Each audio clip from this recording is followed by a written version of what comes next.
بسم اللہ الرحمن الرحیم نحمدہ ونصلی ونسلم علی رسولہ الکریم اما بعد۔ آج کے سبق میں ہم ارکان اسلام میں سے جو ایک اہم رکن ہے نماز، اس کے اوپر بات کریں گے۔ اس سے پہلے جو ہمارا سبق تھا، اس سبق کے اندر ہم نے عبادت کا مفہوم کہ عبادت کس کو کہتے ہیں اس کو سمجھا، اس کو بیان کیا۔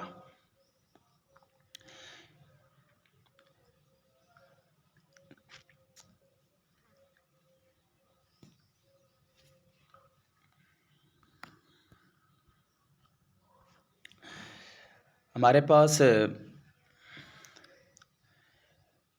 دو بنیادی چیزیں ہیں، پھر ان دو بنیادی چیزوں کی آگے مختلف شاخیں ہیں۔ نمبر ایک، عقائد اسلام، جس کے اندر عقائد کا بیان ہوتا ہے، عقیدہ، بنیاد، جن میں ہم پہلے پڑھ چکے ہیں: توحید، رسالت، آخرت پر ایمان، اللہ کے فرشتوں پر ایمان، آسمانی کتابوں پر ایمان۔ یہ 5 عقائد ہیں۔ اس کے بعد دوسرے نمبر پر ہے ارکان اسلام، کہ اسلام کے رکن، ارکان، یہ بھی 5 ہیں: کلمہ شہادت، کلمہ طیبہ، کلمہ شہادت، نماز، روزہ، حج، زکوٰۃ۔ یہ 5 ارکان ہیں۔ پہلے جو 5 ہیں وہ عقائد ہیں اور دوسرے 5 ارکان ہیں۔ عقائد کا بیان پیچھے گزر چکا ہے، جن میں ہم نے توحید، رسالت اور قیامت پر بات کی تھی۔ اب اس کے بعد ہے ارکان اسلام، کہ اسلام کے ارکان کون کون سے ہیں اور ان میں سے پہلا رکن وہ کون سا ہے اور اس کی کیا اہمیت ہے۔ تو آج کے سبق میں ہم ارکان اسلام میں سے جو اس کا اہم رکن ہے وہ ہے نماز پر ہم بات کریں گے۔ تو سب سے پہلی چیز ہے ارکان کے اندر نماز کی جو فرضیت ہے، اس کا پس منظر سمجھیے گا۔ نماز ایک ایسی عبادت ہے جو صرف شریعت محمدیہ صلی اللہ علیہ وسلم اس پر فرض نہیں ہوئی، بلکہ اس سے پہلے بھی جتنی شریعتیں گزری ہیں ان شریعتوں کے اندر بھی نماز فرض تھی۔ حضرت آدم علیہ السلام بھی نماز پڑھا کرتے تھے، حضرت نوح علیہ السلام، موسیٰ علیہ السلام، عیسیٰ علیہ السلام، ابراہیم علیہ السلام، یعنی جتنے اللہ کے پیغمبر تھے گزرے ہیں وہ سارے نماز پڑھا کرتے تھے۔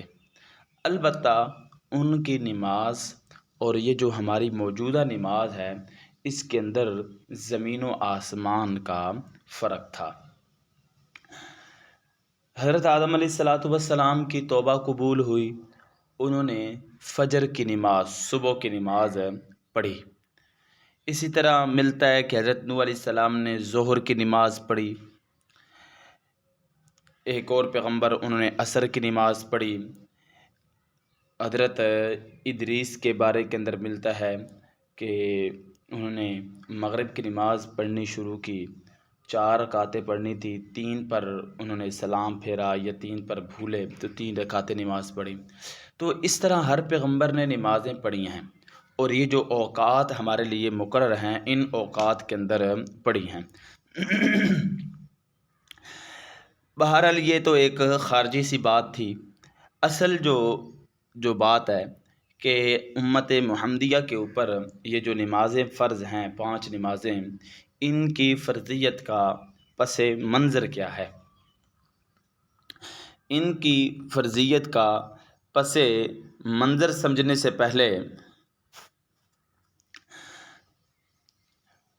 ان کی فرضیت کا پس منظر سمجھنا نبی محترم صلی اللہ علیہ وآلہ وسلم اپنے گھر جو آپ کی پھوپھی کا گھر تھا وہاں پر، یا پھر بیت اللہ شریف اس کے ساتھ حتیم ہے، حتیم نام حاطمیم، وہاں پر آرام فرما رہے تھے۔ جبرائیل امین آئے، انہوں نے آ کر آپ صلی اللہ علیہ وسلم کو جگایا، بیدار کیا اور عرض کی کہ اللہ تبارک و تعالیٰ نے آپ کو آسمانوں پر بلانے کا فیصلہ کیا ہے، جس کو معراج شریف کہتے ہیں۔ فرمایا چلیے تیار ہو جائیے گا، آپ نے سفر پر جانا ہے۔ آپ نے وضو فرمایا، وضو فرمانے کے بعد آپ کے لیے سواری لائی گئی، براق۔ آپ اس کے اوپر سوار ہوئے، اس کی رفتار اتنی تھی کہ جہاں پر انسانی نگاہ پہنچتی ہے وہاں پر اس کے قدم پڑتے تھے۔ بیت المقدس جو مسلمانوں کا قبلہ اول ہے، وہاں پر پہنچے، جہاں پر یہ آج کل اسرائیل ظلم و ستم کر رہا ہے۔ یہ مسلمانوں کا قبلہ اول ہے۔ جب مسلمان مکہ سے ہجرت کر کے مدینہ گئے تھے تو 16 یا 17 مہینے فلسطین کے اندر جو بیت المقدس ہے اس کی طرف منہ کر کے نمازیں پڑھتے رہے تھے۔ وہاں پر پہنچے تو وہاں پر پہنچ کر نبی پاک صلی اللہ علیہ وسلم سے فرمایا گیا کہ آپ امامت کروائیں، امام بنیں۔ آپ دیکھتے ہیں کہ وہاں پر اللہ کے سارے پیغمبر جتنے پیغمبر گزر چکے ہیں، حضرت آدم علیہ السلام سے لے کر حضرت عیسیٰ علیہ السلام، وہ سارے وہ مثالی اجسام کے ساتھ وہاں پر موجود ہیں۔ نبی پاک صلی اللہ علیہ وآلہ وسلم نے ان سارے نبیوں کی وہاں پر امامت فرمائی، آپ ان کے امام بنے۔ تو آپ کے جتنے اوصاف صفتیں ہیں نا، آپ نے پڑھی ہیں، آپ کی صفت ہے مبشر، شاہد، آپ صلی اللہ علیہ وسلم کی صفتیں بیان کی جاتی ہیں نا قرآن پاک، اس کے آخری صفحے پر جو آپ کے صفاتی نام 99 لکھے ہوئے ہیں، ان کے اندر ایک صفت ہے امام۔ تو یہ جو امام والی صفت ہے نا، اس کا کیا مطلب ہے؟ یہ صفت آپ کو، یہ لقب آپ کو وہاں پر دیا گیا جب آپ صلی اللہ علیہ وآلہ وسلم بیت المقدس کے اندر 1,24,000 کم و بیش پیغمبروں کے امام بنے، نبیوں کے امام بنے، تو اس وقت آپ کو لقب دیا گیا امام الانبیاء، انبیاء کے امام، کہ جتنے نبی ہیں ان سارے نبیوں کے آپ کیا ہیں؟ امام ہیں۔ امامت کروائی، امامت کروانے کے بعد آپ کا سفر آسمانی، پہلے آپ کا زمینی سفر تھا، اب آپ کا آسمانی سفر شروع ہوا۔ پہلے آسمان پر، دوسرے آسمان پر، تیسرے، چوتھے، 7ویں آسمان پر، پھر 7ویں آسمان سے آگے ایک مقام آتا ہے سدرۃ المنتہا۔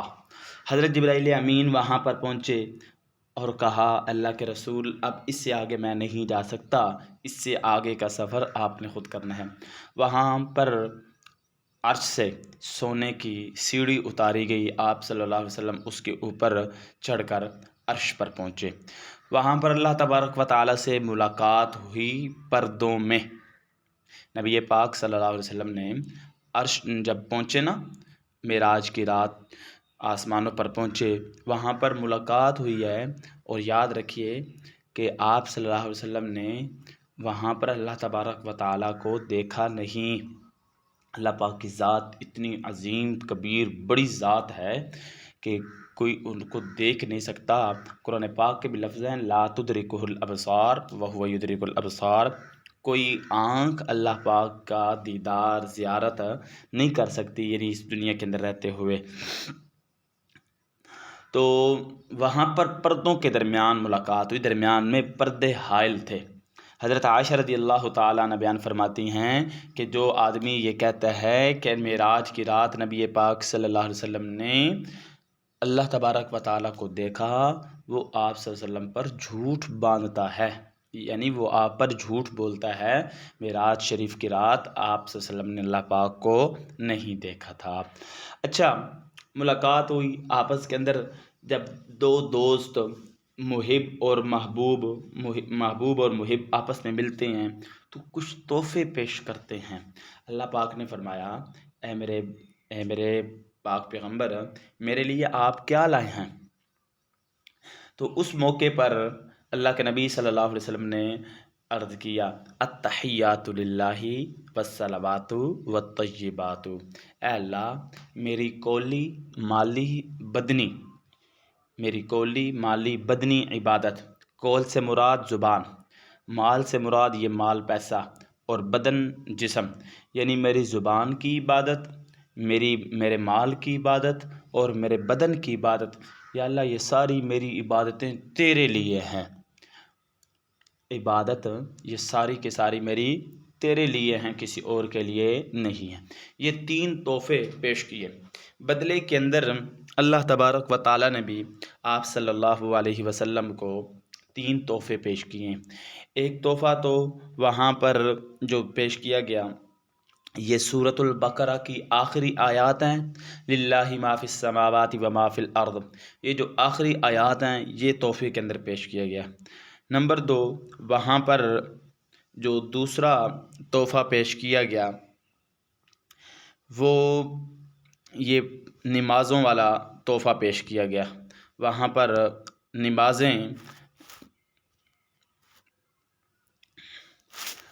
نماز والا یہ دوسرا تحفہ پیش کیا گیا۔ 50 نمازیں آپ صلی اللہ علیہ وآلہ وسلم پر فرض ہوئیں۔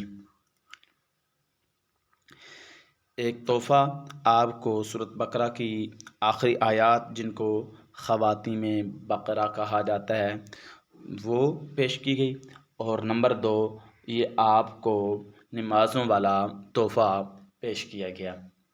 ایک اور تحفہ ابھی ذہن میں نہیں آ رہا، ابھی ذہن کے اندر تھا، ابھی فوراً نکل گیا، چلیں بہرحال جب بھی مجھے یاد آئے گا تو میں عرض کر دوں گا۔ تو یہ تحفے پیش کیے گئے، تو آپ صلی اللہ علیہ وسلم کو جب یہ تحفے ملے نا، تو آپ لے کر تحفے واپسی آ رہے تھے۔ راستے کے اندر حضرت موسیٰ علیہ السلام سے ملاقات ہوئی۔ حضرت موسیٰ علیہ السلام یہ بھی کلیم اللہ تھے۔ پوچھا کیسی رہی ملاقات، کیا کچھ بات ہوئی؟ تو اللہ کے نبی صلی اللہ علیہ وسلم نے بتایا کہ یہ ہوا۔ تو 50 نمازوں کا تحفہ ملا ہے۔ حضرت موسیٰ نے فرمایا، اے محمد صلی اللہ علیہ وسلم، آپ کی جو امت ہے نا، وہ 50 نمازیں نہیں پڑھ سکے گی، اس کے اندر کمی کروا لیں۔ تو آپ صلی اللہ علیہ وسلم نے فرمایا کیسے؟ فرمایا واپس جائیں، کمی کروائیں۔ تو واپس گئے تو اللہ پاک سے عرض کی، یا اللہ نمازیں زیادہ کم کر دیں۔ تو فرمایا چلیں پہلے 50 یا 45 ہے۔ حضرت موسیٰ کے پاس پھر آئے، ہاں کم ہوئیں جی، ہو گئی ہیں، کتنی؟ 45 رہ گئی۔ فرمایا نہیں پڑھ سکیں گے، کم کروائیں۔ اللہ کے نبی صلی اللہ علیہ وسلم نے پھر کم کروائیں، کتنی رہ گئی؟ 40۔ پھر واپس آئے، پھر کم کروائیں، 35۔ کم کرتے نا باقی 5 رہ گئی۔ حضرت موسیٰ علیہ السلام کے پاس اللہ کے نبی صلی اللہ علیہ وسلم آئے، ہاں بھائی کیا بنا؟ جی یہ ماجرا پیش آیا، کتنی نمازیں رہ گئی ہیں؟ جی 5۔ تو موسیٰ علیہ السلام کہنے لگے، آپ کی امت 5 بھی نہیں پڑھ سکے گی، آپ کم کروا لیں۔ اللہ کے نبی صلی اللہ علیہ وسلم نے فرمایا کہ مجھے اب واپس جاتے ہوئے شرم آتی ہے، کیونکہ 5 نمازیں تھیں، 50 تھی، کم ہو رہی ہیں 5 کے حساب سے۔ اب اگر واپس جاؤں تو یہ 5 بھی باقی نہیں رہیں گی، تو پھر جب 5 باقی نہیں رہیں گی تو پھر 5 بھی ختم ہو جائیں گی، مجھے شرم آتی ہے۔ موسیٰ علیہ السلام کہنے لگے، آپ کی امت یہ 5 بھی نہیں پڑھے گی۔ آپ کے ذہن کے اندر یہ سوال آئے گا کہ حضرت موسیٰ علیہ الصلوۃ والسلام کو کیسے پتہ تھا کہ اللہ کے یہ جو پیغمبر ہیں ان کی جو امت ہے یہ 5 نمازیں نہیں پڑھیں گی اور یہ ہوگا. یاد رکھیے حضرت موسیٰ علیہ الصلوۃ والسلام کو جو امت ملی تھی آپ نے اس کے متعلق پڑھا ہوگا کہ وہ کس قسم کی امت تھی، اور انہوں نے حضرت موسیٰ علیہ الصلوۃ والسلام کے ساتھ کس طرح کا سلوک کیا تھا کہ ان کو کہا گیا تھا کہ ایک بچڑا ذبح کرو، پھر اس کو ذبح کرنے کے اندر انہوں نے گائے ذبح کرو، 40 سال لگا دیے تھے. تو اس وجہ سے حضرت موسیٰ علیہ الصلوۃ والسلام کو اپنی قوم کے تجربے کی وجہ سے انہوں نے یہ کہا. بہرحال 5 نمازوں کا تحفہ لے کر نبی پاک صلی اللہ علیہ وآلہ وسلم زمین کے اوپر تشریف لائے. تو یہ نماز کی فرضیت کہ نماز کس طرح فرض ہوئی ہے، تو یہ نماز کی فرضیت اس وجہ سے ہوئی ہے کہ آپ کے اوپر نمازیں جو ہے نا یہ معراج شریف کے اوپر جا کر فرض کی گئی. معراج کے اوپر آپ صلی اللہ علیہ وسلم کو نماز والا تحفہ ملا. تو یہ نماز کی فرضیت کا پس منظر تھا. اب اس کے بعد آگے نماز کے جو قرآن و سنت کی روشنی میں نماز قرآن پاک کے اندر جا بجا نماز کو قائم کرنے کا حکم دیا گیا. جیسے الف لام میم ذالک الکتاب لا ریب فیہ ھدی للمتقین الذین یؤمنون بالغیب ویقیمون الصلاۃ. نماز قائم کرو. صرف ایک مقام پر نہیں، قرآن پاک کے جتنے مقام ہیں ان کے اوپر یہی حکم دیا گیا کہ نماز قائم کرو، نماز قائم کرو، نماز قائم کرو. نماز قائم کرنے کا کہا گیا ہے. یہ جو نماز قائم کرنا ہے اس کا کیا مطلب ہے؟ ہم تو نماز پڑھتے ہیں، تو نماز قائم کرنے کا کیا مطلب ہے؟ اس کا جواب یہ ہے کہ نماز قائم کرنے کا مطلب یہ ہے کہ جس طرح نماز کا حکم دیا گیا ہے پڑھنے کا، اس طرح نماز پڑھنی چاہیے. نماز کے اندر سستی نہیں ہونی چاہیے، نماز کے اندر بے توجہ نہیں ہونی چاہیے، نماز کے اندر ایسا نہ ہو کہ بندہ یوں کھڑا ہو کہ کب یہ ختم ہو اور میری جان چھوٹے، یہ نہیں ہونا چاہیے. بلکہ نماز یوں قائم کرنی چاہیے بندہ چست ہو، پوری توجہ ہو، انہماک کے ساتھ نماز کو قائم کرنا چاہیے. نمبر 2، نماز کے جو اوقات مقرر کیے گئے ہیں ان اوقات کے اندر کرنی چاہیے. یوں نہیں ہے کہ نماز کا جو وقت ہے وہ مثال کے طور پر 1 بجے سے لے کر 3 بجے تک وقت ہے، ہم جناب نماز پڑھ رہے ہوں 3:30، ہم نماز پڑھ رہے ہوں 4 بجے، تو وہ نماز وقت کی نماز نہیں، وہ ادا نماز نہیں، وہ قضا نماز کہلاتی ہے. تو یہ جو قرآن پاک کے اندر بے شمار مقامات پر یہ کہا گیا نا وَيُقِيمُونَ الصَّلَاةَ، نماز قائم کرو، تو اس کا مطلب یہ ہے کہ جس طرح نماز قائم کرنا، نماز پڑھنے کا حکم دیا گیا ہے اس طرح نماز پڑھو. ہم نماز پڑھ رہے ہوتے ہیں، نماز جناب کیا حکم ہے کہ جس جگہ پر آپ نے سجدہ کرنا ہے وہاں سے دیکھو. ہم نے ہاتھ باندھے ہوئے ہیں اور ہم جناب پوری مسجد اور پورے گھر کے اندر پڑھ رہے ہیں، تو پورے گھر کے ہم جناب نظارے کر رہے ہوتے ہیں، کون آ رہا ہے، کون جا رہا ہے، کون کیا کر رہا ہے. یہ ہم اس طرح کی نماز پڑھ رہے تھے، حالانکہ اس طرح کی نماز پڑھنے کا حکم نہیں دیا گیا بلکہ پوری توجہ کے ساتھ نماز پڑھنے کا حکم دیا گیا ہے. حدیث پاک کے اندر ملتا ہے کہ حضرت ابوبکر صدیق رضی اللہ تعالیٰ عنہ نماز پڑھا کرتے تو آپ جب کھڑے ہوا کرتے تھے نا، کھڑے ہوتے تھے تو یوں کھڑے ہوتے تھے ساکت کہ پرندے آپ کے اوپر آ کر بیٹھ جاتے. پرندے ہیں نا، پرندے یہ کس جگہ پر بیٹھتے ہیں؟ جہاں پر ان کو ڈر خوف نہ ہو، جہاں پر ان کو یہ کوئی چیز ایسی ہے، مثلا دیوار کے اوپر پرندے آ کر بیٹھتے ہیں، کیوں؟ دیوار نے حرکت نہیں کرنی ہوتی، تو اس طرح کھڑے ہوتے تھے کہ جس طرح دیوار ہے اوپر آ کر پرندے بیٹھ جاتے. تو ہم جناب نماز پڑھ رہے ہیں، کبھی کہیں پر کھجلی ہو رہی ہے، کبھی کہیں پر جناب، کبھی ہم بالوں کو سنوار رہے ہیں، کبھی ہم کپڑوں کو ٹھیک کر رہے ہیں، کبھی ہم یوں کر رہے ہیں، کبھی مونچھوں کو تاؤ دے رہے ہیں، کبھی جناب داڑھی کو ٹھیک کر رہے ہیں. تو اس طرح کی نماز پڑھنے کا حکم نہیں دیا گیا، بلکہ اس طرح کی نماز پڑھو کہ جس طرح نماز پڑھنے کا حکم دیا گیا ہے کہ اس کے اندر حرکت نہ ہو، خشوع ہو، خضوع ہو، عاجزی ہو. اس طرح کی نماز پڑھنے کا حکم دیا گیا ہے. تو یہ نماز کے اندر جو قرآن پاک کے اندر کہا گیا نماز قائم کرو، اس کا مطلب یہ ہے کہ نماز جس طرح پڑھنے کا حکم ہے اس طرح نماز پڑھو. اس کے بعد نماز کے کچھ مسائل ہیں، یہ ذہن کے اندر رکھ لیں. نماز کی شرائط و ارکان کہ نماز کب ٹھیک ہوگی. نماز تب ٹھیک ہوگی سب سے پہلے جس جگہ پر آپ نے نماز پڑھنی ہے نا وہ جگہ پاک ہو، مصلی، جس جگہ پر آپ نے نماز پڑھنی ہے وہ جگہ پاک ہو۔ نمبر 2، آپ کا بدن پاک ہو۔ نمبر 3، آپ کا لباس پاک ہو۔ یہ آسان سا بالکل، جسم، کپڑے، جگہ، ان تینوں کا پاک ہونا ضروری ہے۔ اس کے بعد سطر، سطر اس کا ڈھانپنا، مرد کا سطر ناف سے لے کر گھٹنوں تک ہے اور عورت کا سطر اس کے سر کے بالوں سے لے کر پاؤں تک ہے۔ اس کے اندر سے ہتھیلیاں اور چہرہ اور قدم، پاؤں، یہ اس کے اندر شامل نہیں ہے، باقی سارا جسم اس کا سطر ہے۔ یاد رکھیے، اگر سطر سبحان ربی الاعلیٰ یا سبحان ربی العظیم 3 مرتبہ کہنے کی مقدار سطر سے کپڑا ہٹا رہا، مثلا کوئی مرد نماز پڑھ رہا تھا، اس کے گھٹنوں سے، جس طرح یہ نکر نہیں ہوتی، نکر، یا کھلاڑی فٹ بال کھیلنے والے کھلاڑی وہ ایک کیا ڈالتے ہیں، کچھا سا پتہ نہیں کیا کہتے ہیں، وہ ڈال کر اگر نماز پڑھ رہے ہیں تو اس سے نماز نہیں ہوگی۔ کیوں اس وجہ سے نماز نہیں ہوگی؟ کیونکہ اس کا جو گھٹنے ہیں نا یہ سطر کے اندر داخل ہیں، تو گھٹنوں سے کپڑا ہٹا ہوا ہے تو اس کے اندر نماز نہیں ہوگی، تو یہ ڈھکا ہوا ہونا چاہیے۔ مرد جب نماز کے لیے کھڑا ہو تو اس کی جو شلوار ہیں وہ ٹخنوں سے اوپر ہونی چاہیے۔ عورت جب نماز پڑھے تو اس کی شلوار ٹخنوں سے نیچے ہونی چاہیے۔ مرد کے لیے ہر وقت یہ حکم ہے کہ وہ اپنی شلوار ٹخنوں سے اوپر رکھے، اور عورت کے لیے یہ حکم ہے کہ وہ ہر وقت اپنی شلوار ٹخنوں سے نیچے رکھے۔ لیکن بڑے افسوس کی بات ہے کہ ہم ذرا الٹا چل رہے ہیں، عورتوں کی شلواریں ٹخنوں سے اوپر ہوتی ہیں اور مردوں کی شلواریں ٹخنوں سے نیچے ہوتی ہیں۔ حالانکہ نبی پاک صلی اللہ علیہ وسلم نے فرمایا 2 گناہ ایسے ہیں جن کا ہر وقت بندے کو گناہ ملتا رہتا ہے، جس وقت جہاں کہیں بھی ہو۔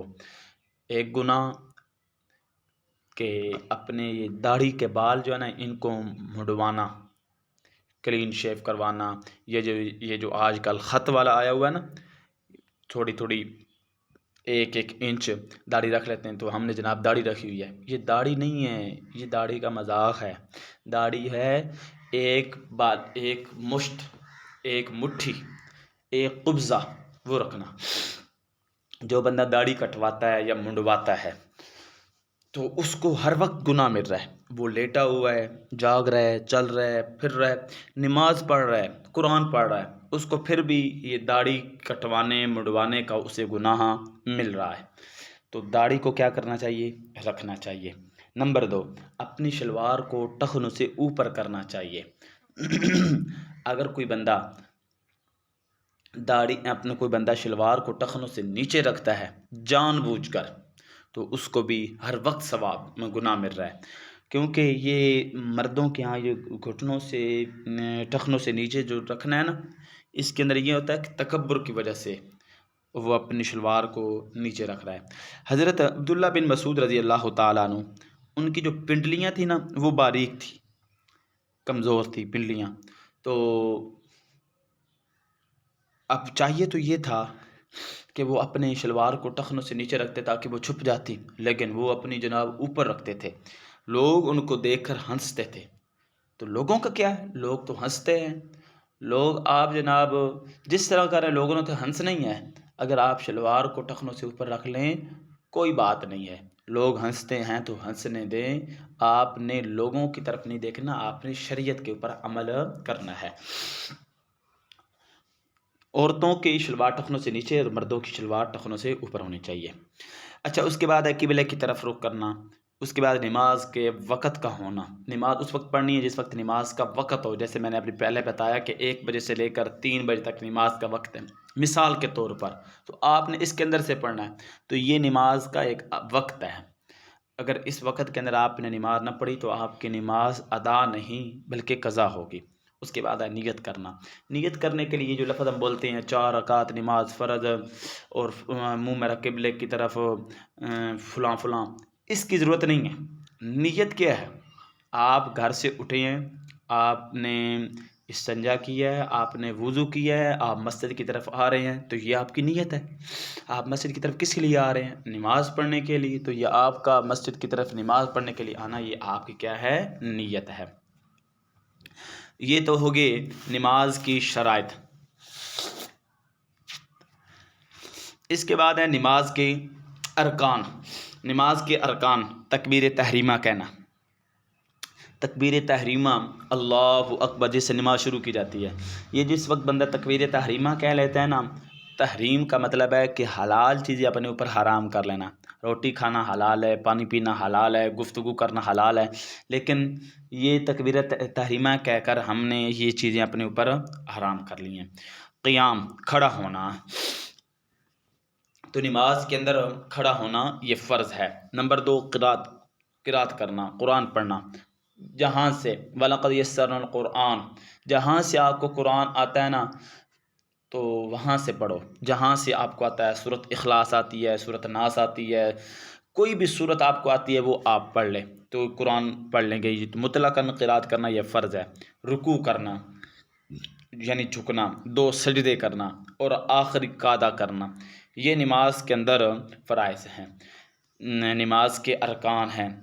ان کو نماز کے فرائض بھی کہا جاتا ہے۔ تو اب دیکھیں، 1 2 3، جگہ کا پاک ہونا، 1 بدن کا پاک ہونا، 2 لباس کا پاک ہونا، 3 سطر کا ڈھانپنا، 4 قبلہ کی طرف رخ کرنا، 5 اور نماز کا وقت ہونا، 6 نیت کرنا، 7 یہ 7 ہیں۔ ان کا تعلق نماز کے باہر سے ہے، یہ نماز کے باہر کے شرائط ہیں۔ دیکھیں یہ جتنے کام ہیں یہ نماز کے اندر تو بندہ نہیں کرتا نا، نماز کے باہر کرتا ہے۔ یہ جو نیچے والے 6 ہیں، تکبیر تحریمہ کہنا، قیام کرنا، قرات کرنا، رکوع کرنا، سجدہ کرنا، قعدہ کرنا، یہ نماز کے اندر ہیں، نماز کے اندر کے فرائض، اور وہ اوپر والے نماز کے باہر کے، کل ٹوٹل 13 ہیں۔ یہ سوال آپ کے سے کیا جائے گا کہ نماز کے فرائض کتنے ہیں؟ 10 ہیں، 4 ہیں، 8 ہیں، 12 ہیں، 13 ہیں، 15 ہیں، کتنے ہیں؟ تو آپ نے بتانے ہوں گے کہ نماز کے جو فرائض ہیں وہ 13 ہیں۔ پھر آگے کوئی تفصیل پوچھے گا کہ نماز کے جو اندر کے فرائض وہ کتنے ہیں، باہر کے فرائض وہ کتنے ہیں، تو وہ آپ نے تفصیل بتانی ہے کہ اندر کے 6 ہیں اور نماز جو باہر ہیں وہ 7 ہیں۔ یہ فرائض کا بیان تھا، فرائض۔ اب اس کے بعد آگے نمازیں کتنی ہیں؟ تو 5 نمازیں ہمارے اوپر فرض ہیں، فجر کی نماز، ظہر کی نماز، عصر کی نماز، مغرب کی نماز اور عشاء کی نماز۔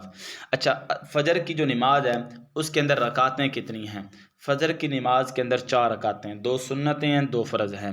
اور ظہر کی جو نماز ہے اس کے اندر 12 رکعتیں، 4 سنتیں ہیں پہلے، پھر 4 فرض ہیں، پھر اس کے بعد 2 سنتیں ہیں۔ اور عصر کی جو نماز ہے اس کی کتنی رکعتیں؟ عصر کی 8 رکعتیں ہیں، پہلی 4 سنتیں ہیں اور اس کے بعد 4 فرائض ہیں۔ مغرب کی کتنی رکعتیں ہیں؟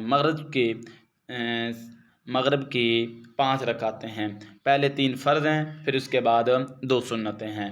اور جو عشاء ہے اس کی کتنی رکعتیں ہیں؟ عشاء کے پہلے 4 فرض ہیں، پھر اس کے بعد 2 سنتیں ہیں، پھر اس کے بعد 3 وتر ہیں۔ باقی اس کے علاوہ کچھ سنتیں مؤکدہ ہوتی ہیں، کچھ سنتیں غیر مؤکدہ ہوتی ہیں۔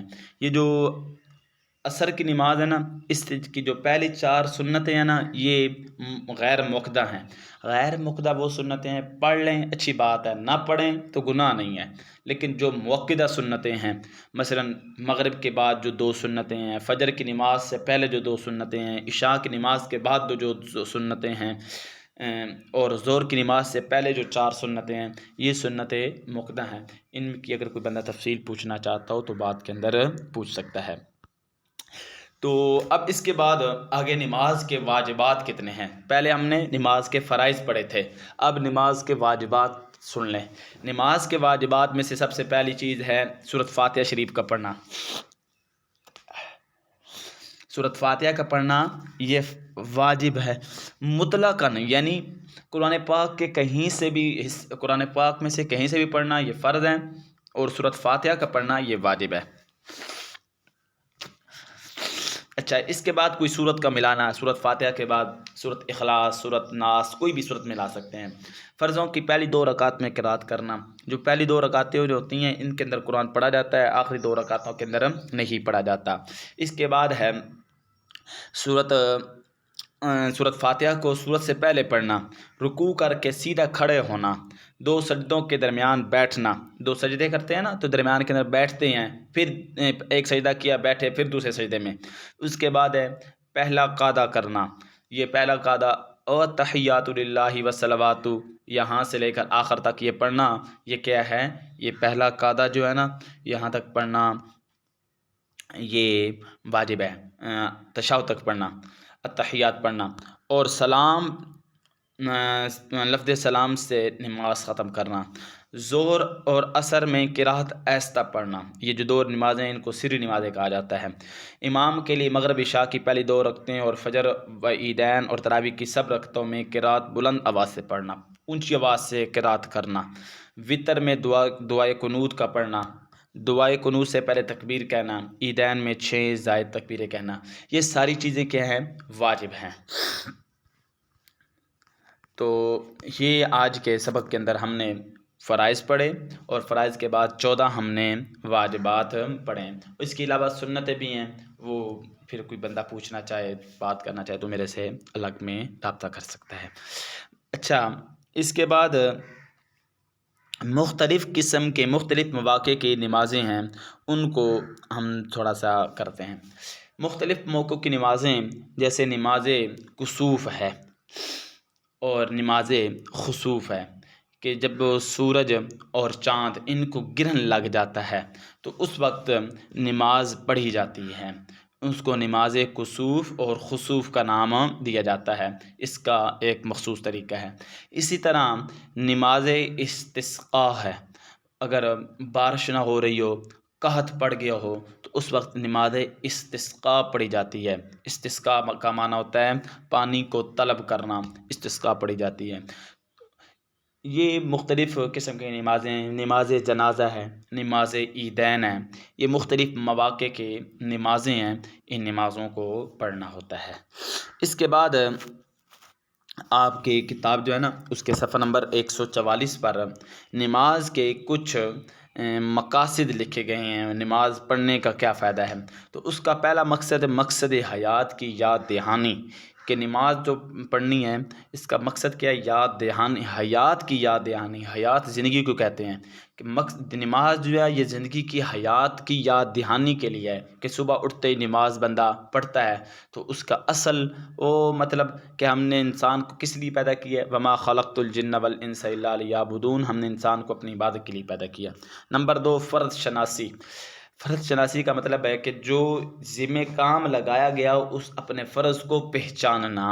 نمبر 3 تعمیر سیرت، کہ نماز پڑھنے سے انسان کے اندر نا ایک خاص قسم کا رنگ ڈھنگ وہ اس کی زندگی کے اندر آ جاتا ہے، اس کی جو سیرت وہ بنتی سنورتی ہے۔